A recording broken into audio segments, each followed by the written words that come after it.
Vámonos al tema económico, el tema impositivo, y para esto nos complace recibir a la prestigiosa economista y exdirectora de la Dirección General de Impuestos, Germania Montaz. Vamos a conocer sus valoraciones acerca de los resultados fiscales del año que recién termina, el 2020, presentados por el Ministerio de Hacienda recientemente. Bienvenida, Germania, qué bueno tenerte con nosotros de nuevo.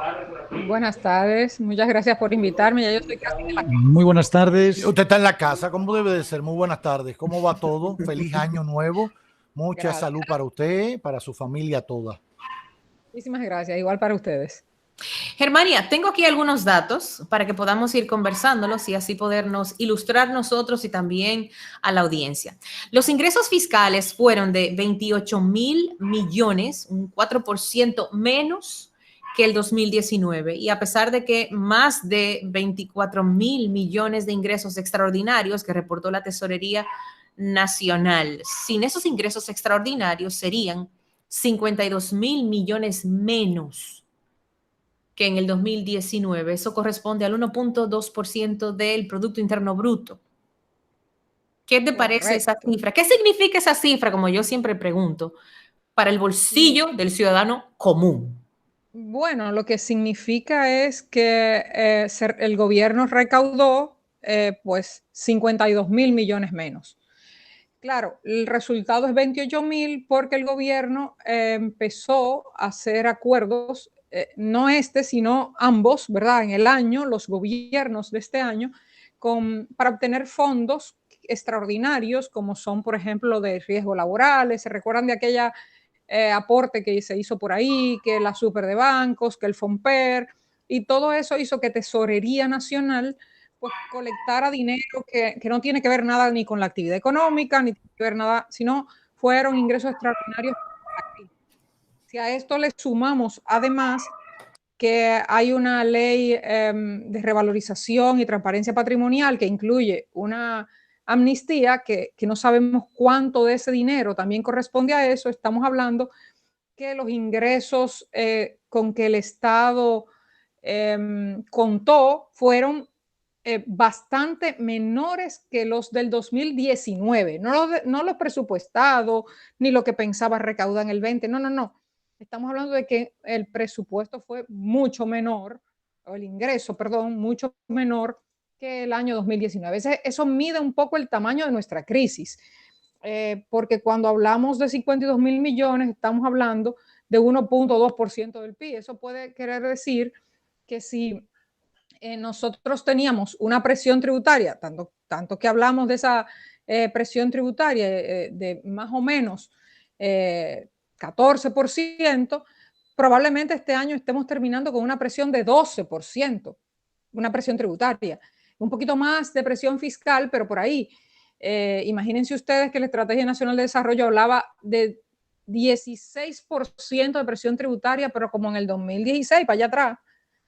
Eso es el reflejo de la actividad económica, realmente.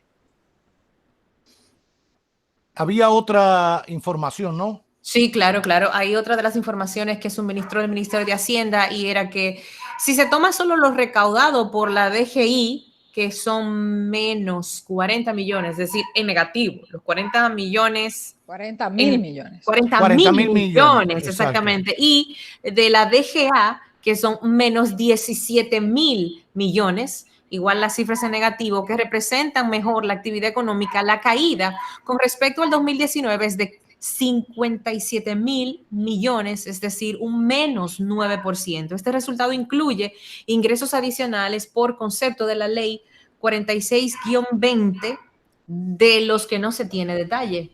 Claro, correcto lo que te decía. Estamos hablando de que aún ese resultado que se muestra de los ingresos no refleja el crecimiento o el decrecimiento de la economía, sino más bien una buena parte de ellos reflejan ingresos extraordinarios que se han tenido. Y aún así, pues nos quedamos con esa cantidad por debajo del 2019. Nuestra economía se devolvió. Nos va a tomar tiempo llegar al 2019 incluso. Llegar al mismo punto donde estábamos en el 19 nos tomará mucho tiempo. Podría ser un par de años. Germania, ahora recuérdense, recuérdense de actividades que están muy golpeadas. El turismo, por ejemplo, está muy golpeado y esto es parte de lo que representa empleo, consumo en la economía dominicana.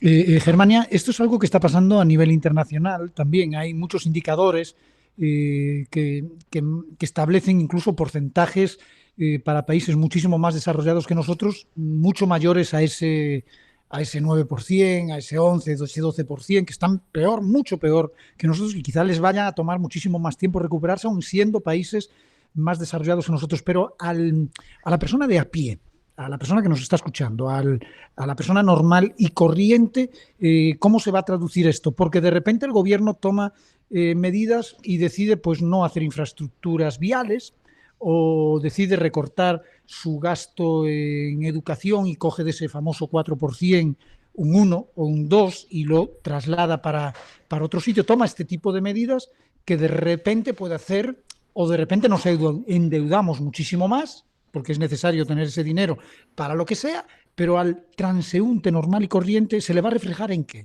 Le van a aumentar el precio del plátano, del guineo, de la yuca, del aceite, se le va a traducir en que bueno, que va a tener menos empleo, que no le van a poder hacer un aumento. ¿En qué se le va a reflejar? A la persona de a pie se le va a reflejar, digamos, en que le va a tocar una cuota un poquitico más grande a sus nietos de deuda, ¿verdad? Eso es lo primero. Perdón, ¿a sus quiénes? Hasta sus nietos y quizás a los nietos. ¿verdad? Claro, porque estamos hablando de que cuando este año, en cifras proyectadas del propio ministro de Hacienda, ¿verdad? Pues el déficit fiscal podría estar por, qué sé yo, 300,000 millones. Estaría... Cuando hablas de déficit fiscal, explícale a la gente. Bueno, eso es dinero que teníamos que haber recaudado y no recaudamos.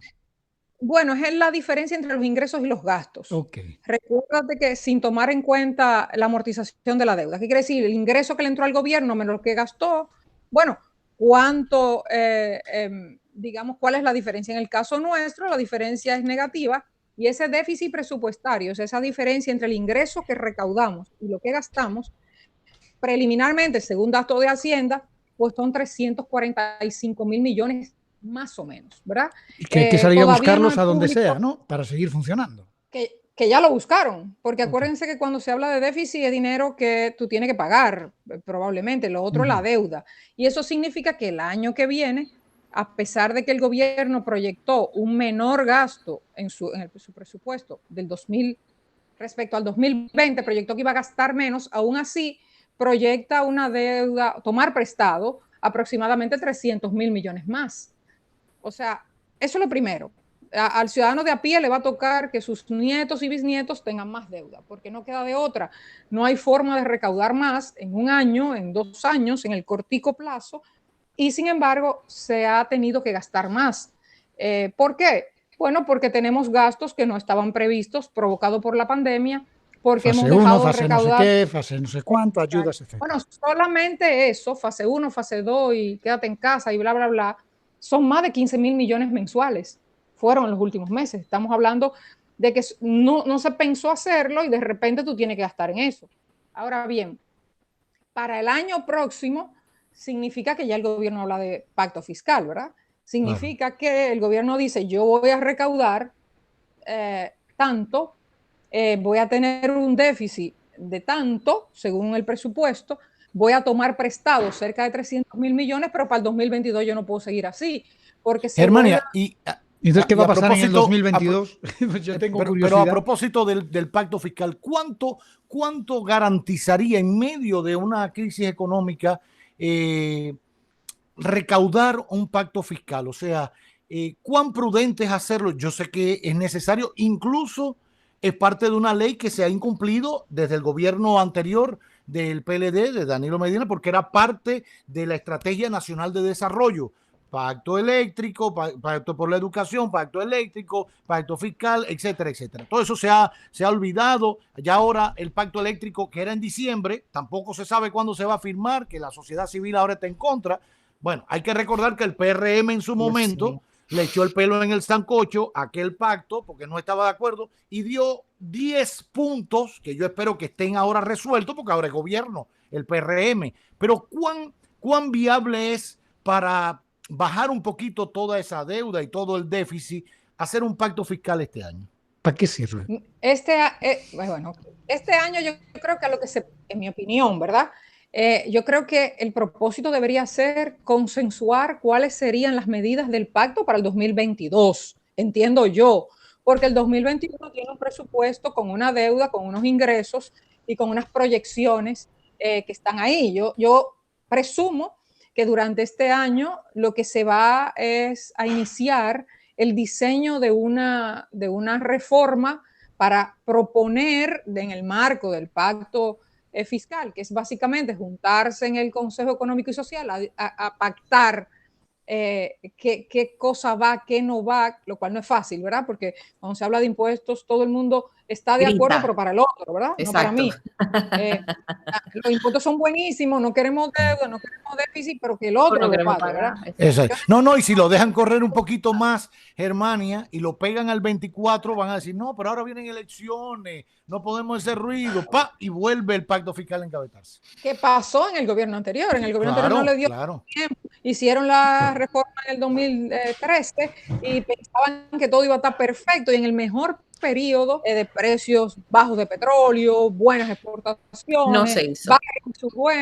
No se hizo. ¿Por qué? Porque pensaron que podían corear todo. Llega la pandemia, nos encuentra sin, como diría Alejandro Fernández, sin un clavito siquiera. Nos encuentra así, desprovisto de nada. Nos salvó la reserva del Banco Central, que gracias a Dios, la verdad que el Banco Central demostró la importancia de tener reservas para mantener un mercado cambiario estable y una inflación relativamente controlada. Pero fuera de eso, nos agarró sin un chele, nos agarró con mucha deuda, con déficit, con pactos sin hacer, con un 4% a la educación que ocupó el 25% de los ingresos tributarios durante 8 años, sin atender la salud, etcétera, etcétera. Entonces, bueno, así nos agarró. Entonces yo pienso que la actitud responsable es hacerlo con miras al 22 y creo que va a ser súper difícil. No creo que haya una receta. Creo que la Ley de Estrategia Nacional de Desarrollo hay que ahora mirarla con lupa porque se construyó en un contexto distinto y cuando los contextos son distintos, las recetas deben ser distintas. Entonces, habría que ver por dónde anda el gobierno, yo no lo sé, analizando figuras que podrían eventualmente generar mayores ingresos.